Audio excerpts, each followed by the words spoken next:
My name is Emily Sigel, and I am a self-proclaimed entrepreneur. I started my first business, the Cotton Candy Girl, when I was 15 years old.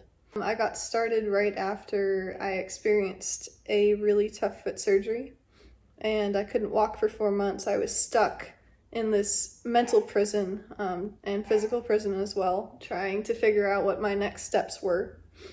And the only tool I had with me was a computer.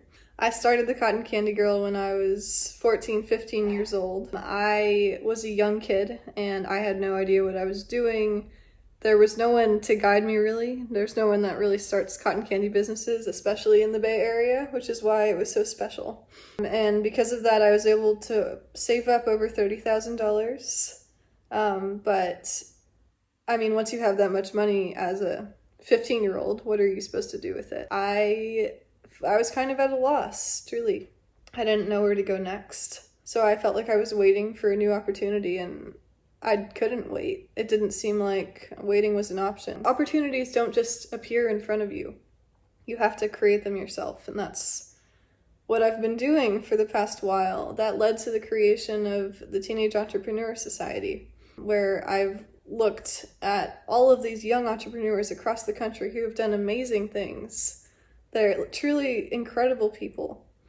And then I look back at myself, and all I want to do is connect with them.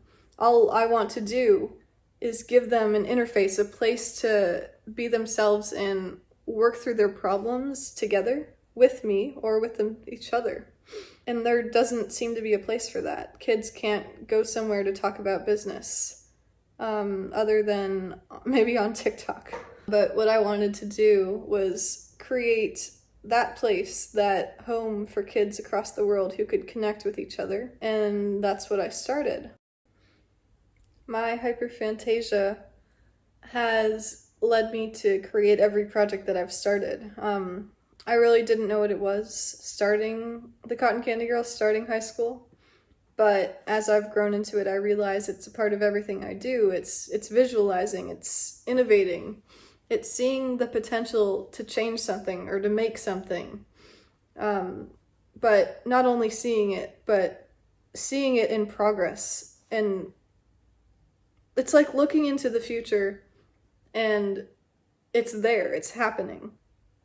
Hyperphantasia lets me look into the future of my own endeavors and see what I have the potential to accomplish if I follow them, which is why I've started so many things.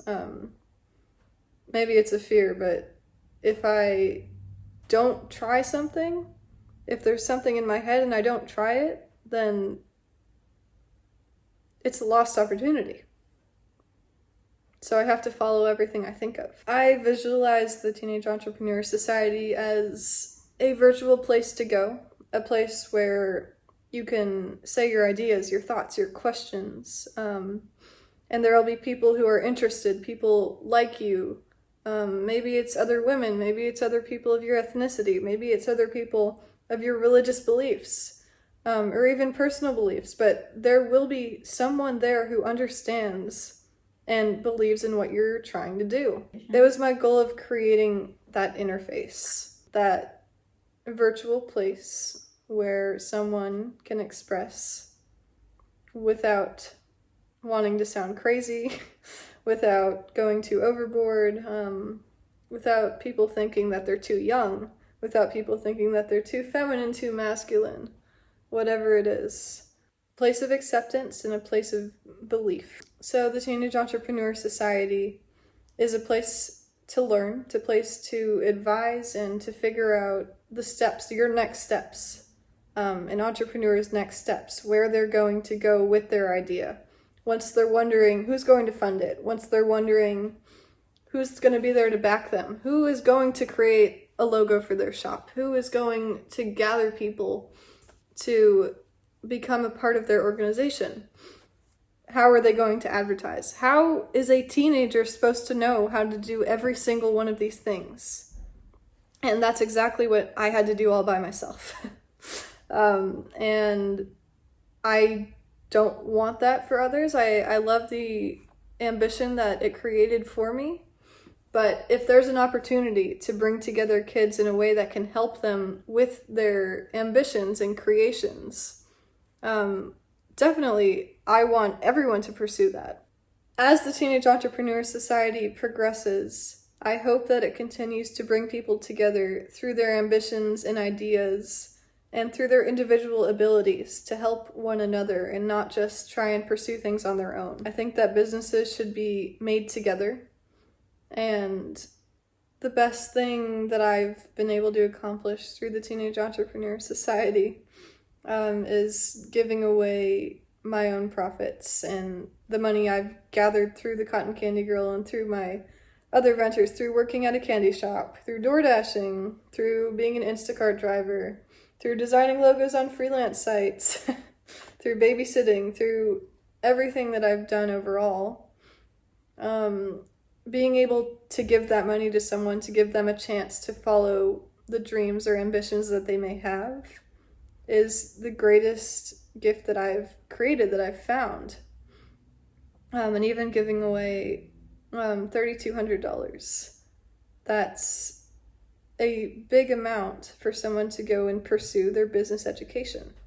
And that's what I was able to do for this wonderful girl who really deserves the money and who deserves to get that education that could push her ideas, her ambitions to the next level. I had 501 scholarship applicants to the Teenage Entrepreneur Scholarship, which was funded by me and supported by the Teenage Entrepreneur Society. And I chose this one girl whose ideas and story spoke to me the most. She created a eyeglass kit, which could be sent across the world to developing countries. And inside had different levels of prescription of glass that you could fit into one pair of glasses to test the prescription that your specific eye needs. And I thought that was a really wonderful, beautiful idea. And I'm really excited to be able to support her in doing that. And even though my money's not going directly to her business, it's going to her education, which I think is even more important. The girl that I've been able to support, she deserves that, and as well as the other donations I've been able to give out. I've found really personal connections to all of these people, and I believe in them. I believe in what people can do, and I think that the money I earn myself is best at work with them. One place I've recently found inspiration is in a music video from the song Mind on Fire by Aisha Badru. And inside that video, I've seen people struggle. I've seen women struggle in their lives, not only in business, but in community, in their school system, as kids, as adults, struggling at every age, but at the same time, having their struggles bring them together and finding new opportunities and new things from being pushed apart, from being pushed away. People can come together. And that's one of the most important things that I want to showcase in everything I do.